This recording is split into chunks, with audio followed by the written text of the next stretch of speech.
आज वंचित बहुजन आघाडी जिल्हा आढावा बैठकीला उपस्थित असलेले मान्यवर आणि या बैठकीला आम्ही ओबीसी समाजातर्फे या ठिकाणी याचं कारण म्हणजे की आज ओबीसीला खऱ्या अर्थानं पाठिंबा देण्याचं काम प्रकाश आंबेडकर साहेबांनी केल्यामुळं पूर्ण महाराष्ट्रातला ओबीसी समाज बांधव एक वंचित बहुजन आघाडीकडे एक वेगळ्या नजरेने बघत आहे आणि आमची जास्तीत जास्त मागणी एवढीच आहे की ओबीसीला आतापर्यंत जे राजकीय पक्षांनी जे मतापुरता वापर केलेला आहे की आता कुठेतरी आम्ही जी एक परिवर्तनामध्ये आणि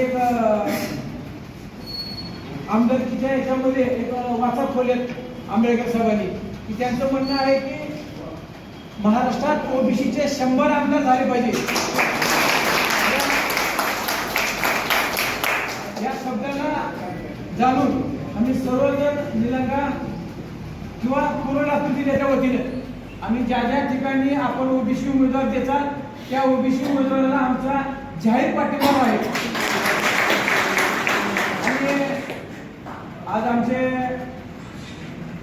जगदीशजी माले साहेब,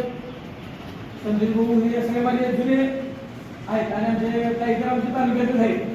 तर आमचं एवढं एकच म्हणणं आहे की आपण उमेदवार देते वेळेस थोडं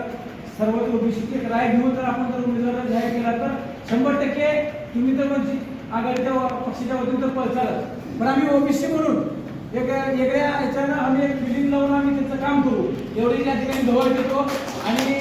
टोटल जिल्ह्यामध्ये माळी समाजाचा आपल्याला एक पाठिंबा राहील। माळी महासंघाचा युवक प्रतिष्ठान नात्याने मी या ठिकाणी